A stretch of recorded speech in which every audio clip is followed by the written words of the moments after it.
Je vous demande maintenant d'accueillir une entrepreneuse qui devient grande de jour en jour. Il s'agit de Sylvia, qui va nous parler de « Quand je serai grande, je serai moi ». On l'applaudit.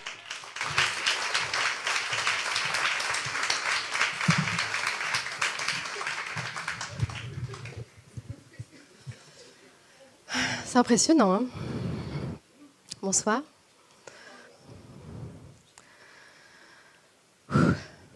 Je respire.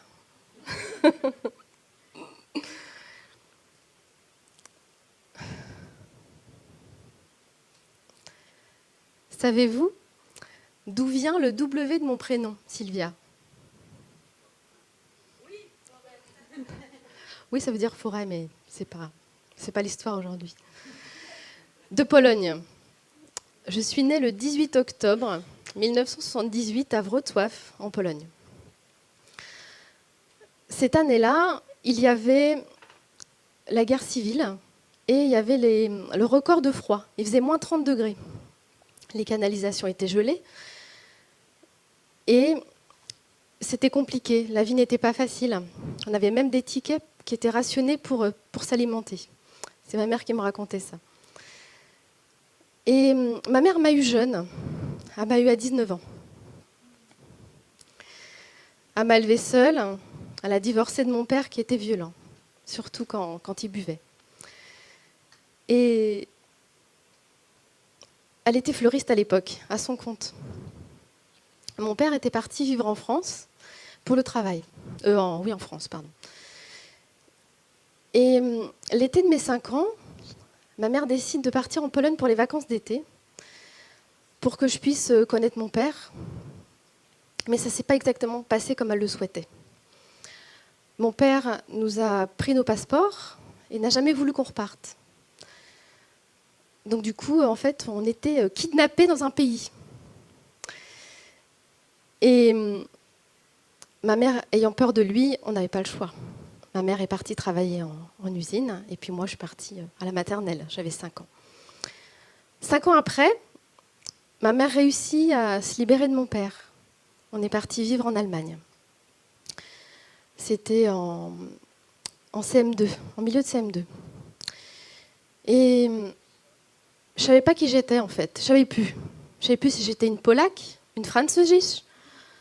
J'étais un peu perdue. Et puis, j'étais nulle. Et puis, je connaissais personne. Ensuite, ma mère nous a trouvé un logement en France. On est reparti en France. Donc, c'était en fin de CM2. Et donc, je retourne dans ma classe de CM2, mais là, je n'étais pas la bienvenue. Je ne faisais plus partie de la bande. Et puis, j'étais nulle. Je n'étais pas acceptée. J'étais triste. Je me sentais seule. Et puis, je ne vous raconte pas de la 6e à la 3e, c'était la catastrophe. Mes résultats scolaires étaient tellement nuls que le directeur se demandait ce qu'il allait faire de moi. C'est vrai que j'aurais aimé être esthéticienne, mais vu mes résultats scolaires, en école publique, ce n'était pas possible. Et puis, en école privée, ma mère n'avait pas les moyens. Donc, j'ai trouvé un apprentissage de serveuse. Ça m'a vraiment plu. Apprendre la culture française, la cuisine française, je me sentais utile. J'étais bien, ça me plaisait vraiment. J'ai même été élue meilleure apprentie de l'Aube. J'étais fière. Pour une fois, je n'étais pas la plus nulle. J'étais la meilleure. La meilleure, la meilleure. C'est Richard qui m'a dit ça pour annuler le nombre de fois que j'ai dit que j'étais nulle. Et puis, lors de cet apprentissage, je me rappelle un épisode où je travaillais dans un restaurant, et je me rappelle, j'étais en train de passer l'aspirateur, et il y avait une grande baie vitrée. Il y avait des jeunes qui passaient, c'est des collégiens. Et là, je me suis dit, oh là là, mais j'espère qu'ils ne vont pas me voir, parce que la honte, la honte, la honte. Je n'avais pas confiance en moi. Et vous savez, quand on n'a pas confiance en soi, en fait, on aime bien être invisible. On n'aime pas se faire voir. Donc en fait, on fait comme tout le monde. On n'est pas soi-même. On s'habille comme tout le monde. On fait comme tout le monde. Même si je savais ce que j'aimais à peu près en tenue vestimentaire, je me disais, mais que vont penser les autres si je mets une jupe, si je mets pas de jupe. Et puis, quand on n'a pas confiance en soi, eh ben en fait, on ne sait pas dire non. Parce qu'on ne va pas décevoir les autres. Donc on dit oui, mais au fond de nous, on pense non. Et ensuite, donc j'ai obtenu mon CAP. Et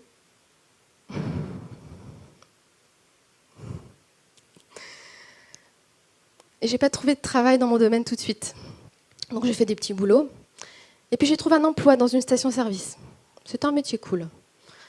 Je travaillais 4 jours. À l'époque, c'était 39 heures.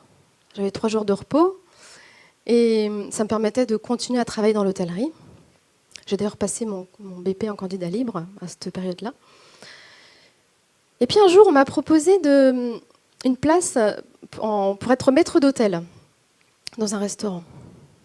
Tout le monde me disait, mon entourage me disait, mais t'es folle, hein, tu vas pas changer de métier, tu vas faire des heures à la gomme, et puis t'es bien là, tu travailles que 4 jours par semaine.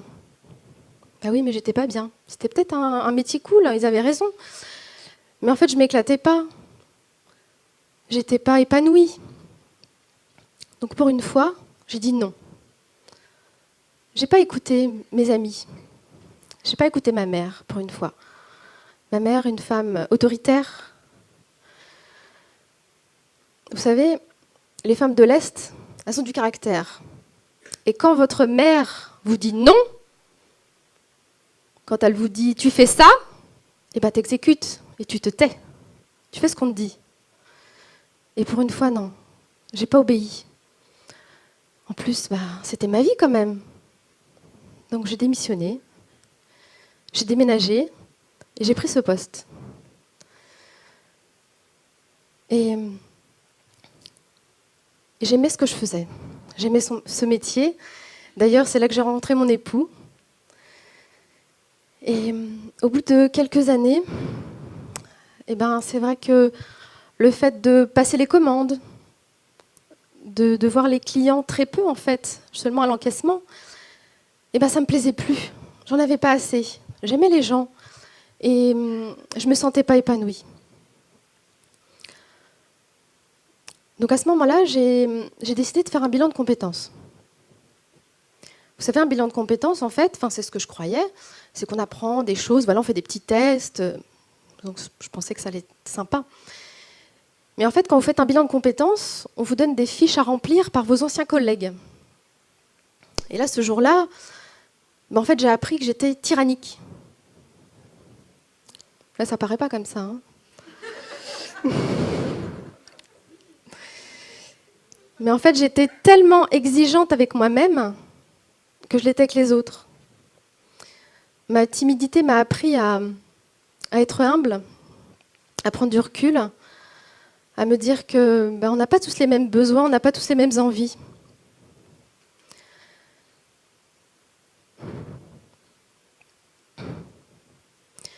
Et de ce bilan est sorti chef cuisinier ou esthéticienne. Donc c'est vrai que les deux, c'est apporter du bien-être aux gens. Hein.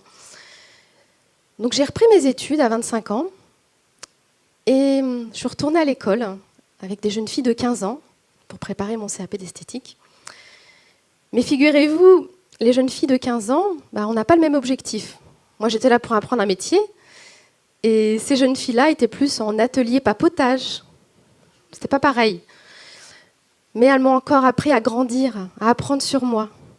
Même avec notre différence d'âge, on a appris mutuellement. Et lors de cette formation, il a fallu que je fasse un stage. Ça n'a pas été facile. J'étais déjà vieille, et puis c'était pas évident de trouver un stage. Donc je suis allée me présenter dans un institut qui était réputé à l'époque, et pour moi c'était évident que je le fasse là, ce stage. Donc j'y suis allée, mais la responsable me disait « Non, mademoiselle, on prend pas de stagiaire ». Alors du coup, je suis retournée toutes les semaines. Mais non, toujours pas. Et puis un jour, j'étais tellement déterminée que je suis allée voir la responsable et je lui ai dit « Madame, écoutez, juste une semaine, je vous promets, vous ne le regretterez pas. » J'y suis restée 7 ans. Et Donc j'ai continué à faire des formations dans ce domaine. En 2012, j'ai ouvert mon institut, mon centre bien-être, où j'emploie maintenant 3 esthéticiennes. Et puis comme je ne fais pas les choses à moitié, j'ai continué à faire des formations. J'ai fait 3 formations de conseiller en images. J'ai fait une formation de PNL, d'hypnose ericksonienne, de coach en neurosciences, comme ici quelques-uns parmi nous. Et je continue à faire une formation de morphopsychologie sur 2 ans. Et j'adore ça. Syndrome de l'imposteur? Non, non, non. Non, non, c'est ça être moi. C'est pouvoir apprendre pour partager, pour transmettre. Quand on demande à un enfant, à un ado, ce qu'il veut faire plus tard, la majorité ne savent pas, et c'est normal. Comment peut-on savoir le métier qu'on va faire toute notre vie? Vous savez, je vous raconte mon histoire, c'est pas pour vous raconter ma vie, c'est pour vous dire que si moi, j'ai appris à me faire confiance, j'ai appris à me connaître, à grandir tous les jours, et j'apprends encore à grandir, c'est que vous aussi, vous le pouvez. Être grand, c'est être responsable. Vous savez, quand on veut quelque chose, comme un enfant, on blâme, on accuse les autres, on accuse nos parents, on accuse nos amis, on accuse la société, le système. Mais en fait, vous êtes responsable de votre vie. Vous n'êtes pas responsable d'hier, vous êtes responsable d'aujourd'hui et de demain.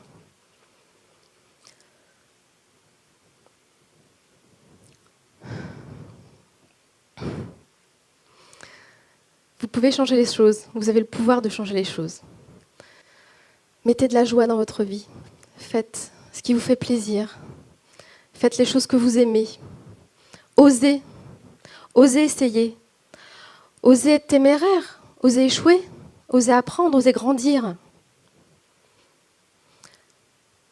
Les 2 dates les plus importantes dans votre vie, c'est le jour de votre naissance et le jour où vous apprenez pourquoi. Merci.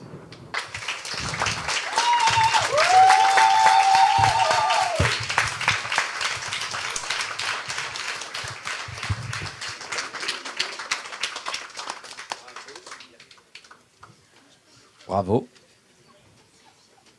Sylvia. Sylvia, ça y est. Bravo. Franchement, un grand bravo.